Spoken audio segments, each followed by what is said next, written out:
இது என் வழி இயற்கை வழி. நான் உங்க ராஜமுரளி. இந்த நிகழ்ச்சியில நீங்க பார்க்க போறது எதை பத்தி அப்படின்னா, சுருட்ட முடி இருக்கிறவங்களுக்கு முடி எப்படி நீளமாக்குறது. நீங்க இப்ப இதை குறிச்சுக்க ஆரம்பிக்கங்க. நம்மளுக்கு சுருட்ட முடி இருந்ததுன்னா இயற்கையிலேயே சில பொருட்கள் இருக்கு நீளமாக்கிறதுக்கு.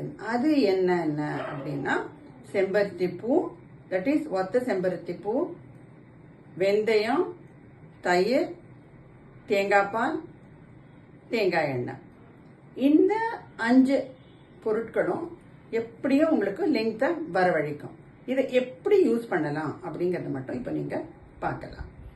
வெந்தயம் 1 டீஸ்பூன் இல்ல 2 டீஸ்பூன் உங்களோட லெங்க்த்தை பொறுத்தது, உங்களோட சுருட்டை எப்படி இருக்குன்றத பொறுத்தது எடுத்துக்கலாம்.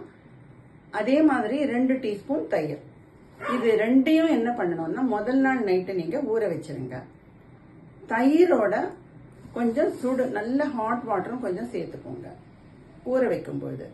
மறுநாள் மார்னிங் இதை நைஸா அரைச்சு நல்ல துணி, அதாவது வாட்டர் நம்ம ஃபில்டர் பண்ணுவோமே அந்த மாதிரி ஒரு ஃபில்டர்ல போட்டு ஃபில்டர் பண்ணீங்கன்னா நீங்க அரைக்க முடியாம விட்ட வெந்தயம் எல்லாம் அதுல தங்கிடும். இல்லைன்னா இந்த சுருட்ட முடி இருக்கிறவங்களுக்கு தலை அலசும் போது இந்த வெந்தயம் எல்லாம் அப்படியே ஒட்டிக்கும். ஸோ இந்த ஃபில்டர் பண்றதுல நீங்க கேர்ஃபுல்லா ஃபில்டர் பண்ணி எடுத்து வச்சுக்கோங்க. உங்களுக்கு தேவையான அந்த ஒரு விழுது மாதிரி வரும், அது உங்களுக்கு உங்க ஹோல் ஹேருக்கும் போருமா போறாதான் நீங்களே டிசைட் பண்ணலாம்.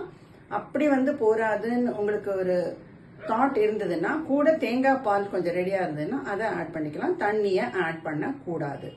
இதை ரெடி பண்ணி வச்சுட்டா முதல்ல இதை ரெடி பண்ணி வச்சுட்டு அதுக்கப்புறம் நீங்க செய்ய வேண்டியது என்னன்னா, தலைமுடிய 2ஆ பிரிச்சு மேலேந்து ஆரம்பிச்சு நுனி வரைக்கும் நல்லா வாரணும். வாரிட்டு ஒவ்வொரு பார்ட்டிஷன்லயும் இந்த 2 சைடா போட்டதுல 3 பார்ட்டிஷனா பிரிச்சு எண்டில் நாட் போடணும்.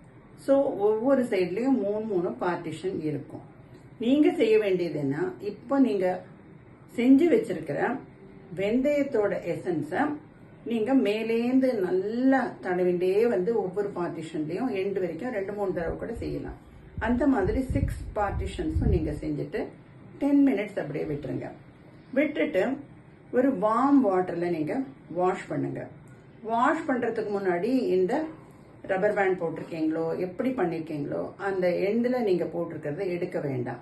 ஏன்னா நீங்க வாஷ் பண்ணும்போது தலையை அலசறதுக்கு நீங்க விடும்பொழுது வெந்தயம் இருந்ததுன்னா தலையில ஒட்டிக்கும். பட் நிறைய தண்ணி விடும்பொழுது அது கீழே வந்துடும். ஸோ எல்லா வெந்தயம் இதெல்லாம் இல்லாம நல்லா கிளீன் ஆகும்போது நீங்க இந்த நாட்டோ இல்ல ரப்பர் பேண்டோ எல்லாத்தையும் எடுக்கலாம். எல்லாத்தையும் எடுத்துட்டு நீங்க ஒரு ஈர டவல் டர்க்கிஷ் மாதிரி இருக்கிறத தலைய சுத்தி நல்லா கட்டிக்கோங்க. ஒரு 2 மினிட்ஸ் கழிச்சு அதை எடுத்துட்டு எல்லா தண்ணியும் அது உறிஞ்சிரும்.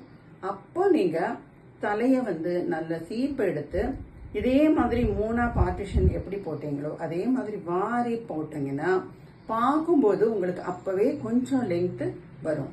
லெங்த் அப்படிங்கிறது ஸ்கேல்ப்ல வராது, ஸ்கேல்ப்ல சுருட்டையா தான் இருக்கும். பட் அதுக்கப்புறமா வர்றதெல்லாம் சுருண்டு மேல போகாம அது நீளமாகும். இந்த மாதிரி நீங்க தொடர்ந்து செய்யும் பொழுது உங்களுக்கு லெங்த் கரெக்டா வரும்.